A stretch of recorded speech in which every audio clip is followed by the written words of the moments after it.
La nuit des contes présente les nouveaux contes de fées pour les petits-enfants par la comtesse de Ségur.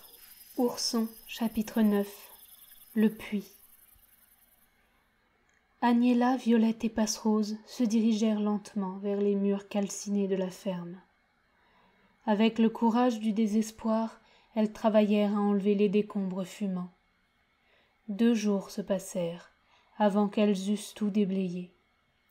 Aucun vestige du pauvre ourson n'apparaissait. Et pourtant, elles avaient enlevé morceau par morceau, poignée par poignée, tout ce qui recouvrait le sol. En soulevant les dernières planches demi-brûlées, Violette aperçut avec surprise une ouverture qu'elle dégagea précipitamment. C'était l'orifice d'un puits. Son cœur battit avec violence, un vague espoir s'y glissait. « Ourson !» dit-elle d'une voix éteinte. « Violette, Violette chérie, je suis là, je suis sauvée !» Violette ne répondit que par un cri étouffé. Elle perdit connaissance et tomba dans le puits qui renfermait son cher ourson. Si la bonne fée Drôlette n'avait protégé sa chute, Violette se serait brisé la tête et les membres contre les parois du puits. Mais la fée Drôlette, qui leur avait déjà rendu tant de services, soutint Violette et la fit arriver doucement au pied d'ourson. La connaissance revint bien vite à Violette. Ni l'un ni l'autre ne pouvait croire à tant de bonheur. Ni l'un ni l'autre ne se lassait de donner et de recevoir les plus tendres assurances d'affection. Ils furent tirés de leur extase par les cris de Passerose, qui, ne voyant plus Violette et la cherchant dans les ruines, avait trouvé le puits découvert. Regardant au fond, elle avait aperçu la robe blanche de Violette et s'était figuré que Violette s'était précipitée à dessein dans le puits et y avait trouvé la mort qu'elle cherchait. Passerose criait à se briser les poumons. Agnella arrivait lentement pour connaître la cause de ses cris. « Tais-toi, Passerose !» lui dit Ourson en élevant la voix. « Tu vas effrayer notre mère. Je suis ici avec Violette. Nous sommes bien, nous ne manquons de rien. » « Bonheur, bonheur !» cria Passerose. « Les voilà, les voilà. Madame, madame, venez donc. Plus vite, ils sont là, ils sont bien, ils ne manquent de rien. » Agnella, pâle, demi-morte, écoutait Passerose sans comprendre. Tombée à genoux, elle n'avait plus la force de se relever. Mais quand elle entendit la voix de son cher ourson qui appelait « Mère, chère mère, votre pauvre ourson vit encore !» Elle bondit vers l'ouverture du puits et s'y serait précipitée si Passerose ne l'avait saisie dans ses bras et ne l'avait vivement tirée en arrière. « Pour l'amour de lui, chère reine, n'allez pas vous jeter dans ce trou, vous y tueriez. Je vais vous l'avoir, ce cher ourson, avec sa Violette. » Agnella, tremblante de bonheur, comprit la sagesse du conseil de Passerose. Elle resta immobile, palpitante, pendant que Passerose courait chercher une échelle. Passerose fut longtemps absente. Il faut l'excuser, car elle était aussi un peu troublée. Au lieu de l'échelle, elle saisissait une corde, puis une fourche, puis une chaise. Elle pensa même un instant à faire descendre la vache au fond du puits pour que le pauvre ourson pût boire du lait tout chaud.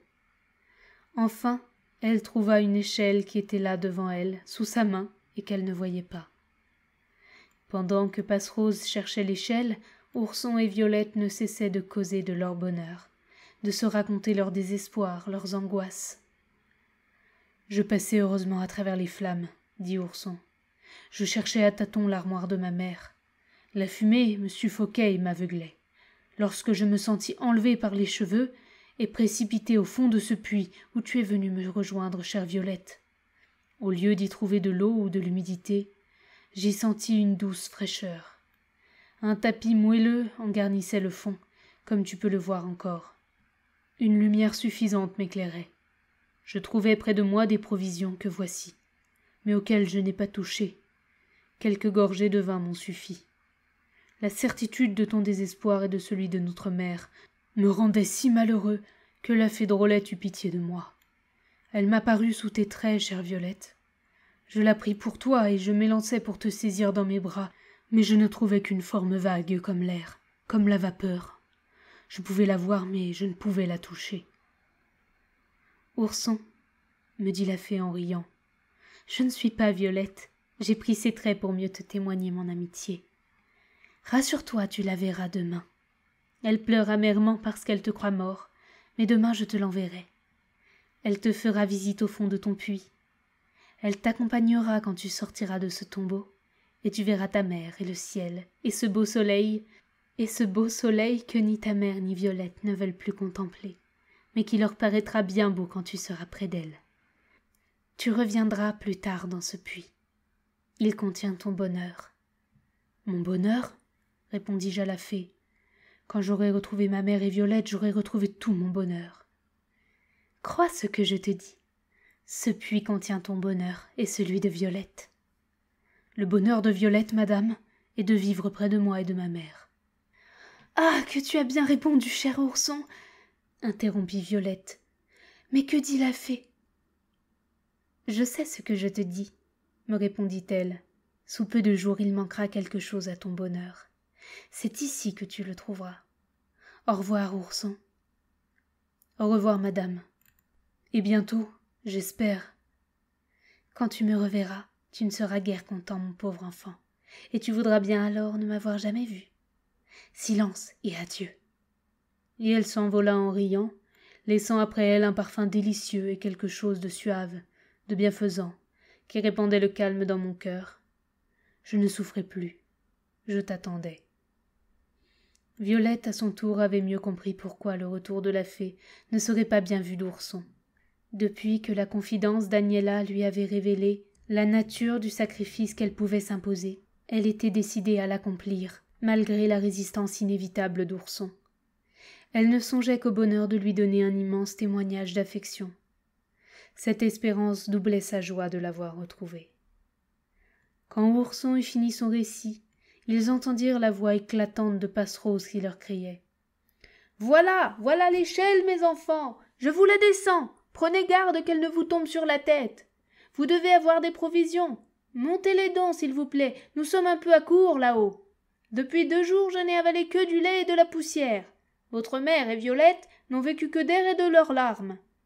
Doucement donc, prenez garde de briser les échelons. Madame, madame, les voici, voici la tête d'ourson et celle de Violette. Bon, enjambez, vous voilà. » Agnella, toujours pâle et tremblante, ne bougeait pas plus qu'une statue. Après avoir vu Violette en sûreté, Ourson sauta hors du puits et se précipita dans les bras de sa mère, qui le couvrit de larmes et de baisers.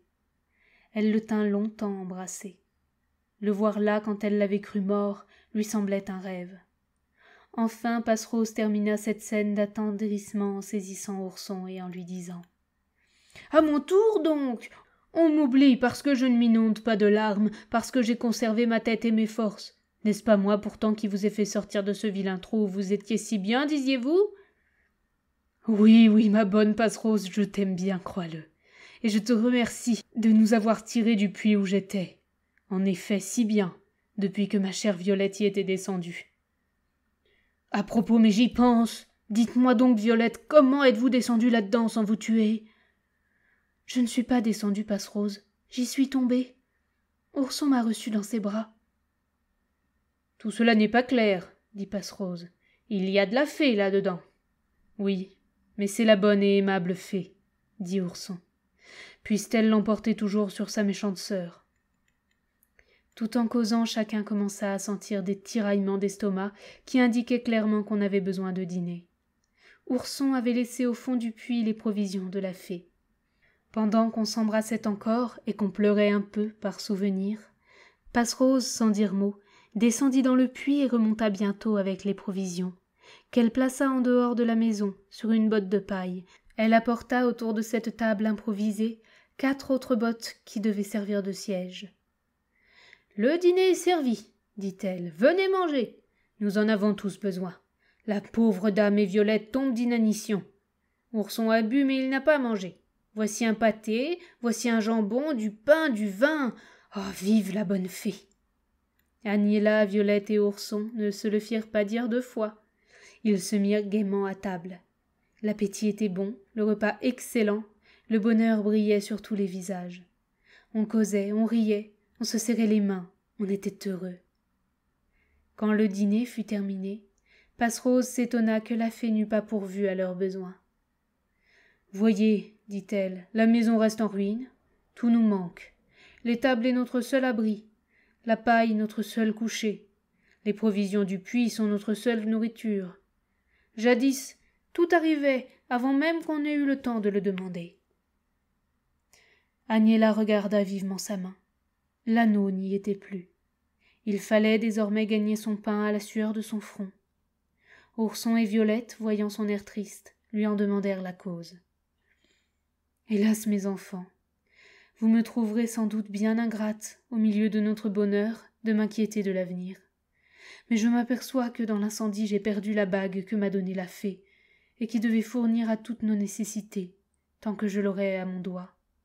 Je ne l'ai plus. Qu'allons-nous faire ? Pas d'inquiétude, chère mère. Ne suis-je pas grand et fort ? Je chercherai de l'ouvrage et vous vivrez de mon salaire. « Et moi donc, dit Violette, ne puis-je aussi aider ma bonne mère et notre chère Passerose ? En cherchant de l'ouvrage pour toi, Ourson, tu en trouveras pour moi aussi. »« Je vais en chercher de ce pas, dit Ourson. Adieu, mère, au revoir, Violette. » En leur baisant les mains, il partit d'un pas léger. Il ne prévoyait guère, le pauvre Ourson, l'accueil qui l'attendait dans les 3 maisons où il demanderait de l'occupation.